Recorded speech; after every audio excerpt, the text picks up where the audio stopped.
Et comme chaque mercredi, place à votre rubrique dédiée à l'environnement, la Minute Verte.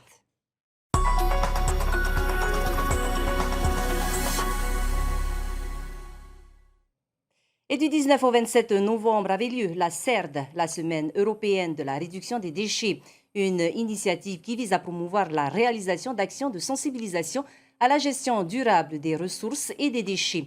Pour cette édition, le thème retenu était le textile et les entreprises du Fénois, les associations et même les établissements scolaires ont joué le jeu en organisant plusieurs actions. Noémie Chétrit s'est justement rendue à l'une d'elles. Bonsoir Noémie. Bonsoir Jeanne. Et oui, ça fait maintenant une dizaine d'années que l'ADEME, opérateur de l'État sur la transition écologique, accompagne la Polynésie lors de la CERD, la Semaine européenne de la réduction des déchets, un événement européen annuel organisé en France, mais aussi en Polynésie, et qui sert un peu de prétexte pour nous sensibiliser et surtout nous mobiliser à la réduction des déchets. Car il faut savoir qu'un Polynésien produit 365 kg de déchets par an en moyenne, et 2 tiers de ces déchets pourraient être triés mais ne le sont pas. 30% des déchets pourraient être recyclés et 30% seraient des déchets organiques. On a donc encore pas mal d'efforts à faire pour mieux trier et surtout valoriser nos déchets. Donc cette année, le thème retenu par la CERD était le textile. On écoute Laurie Goria, coordinatrice d'émission à l'ADEME Polynésie.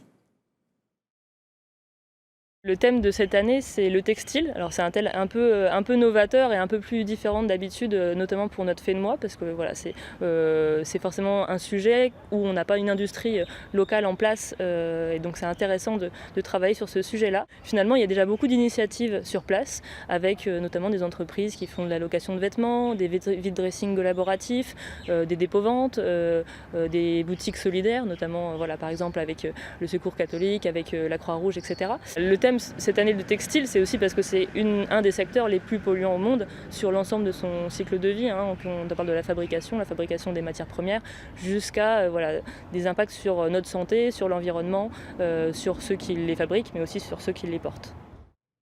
Alors, je le disais tout à l'heure, Noémie, le Fénois a joué le jeu cette année et a organisé plusieurs événements. Oui, c'est cela, Jeanne. Donc, il y a eu plus de 70 actions labellisées CERD en Polynésie, un chiffre à la hausse chaque année. Ce sont des actions aussi bien grand public que des actions organisées au sein des entreprises ou des établissements scolaires.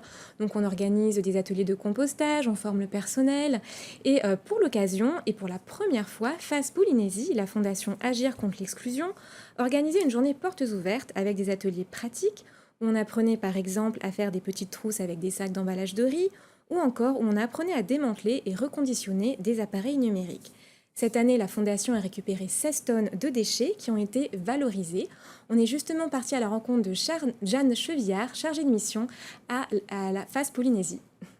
Alors chez FAS Polynésie, on a développé un volet insertion professionnelle sur lequel on se base sur la réduction des déchets.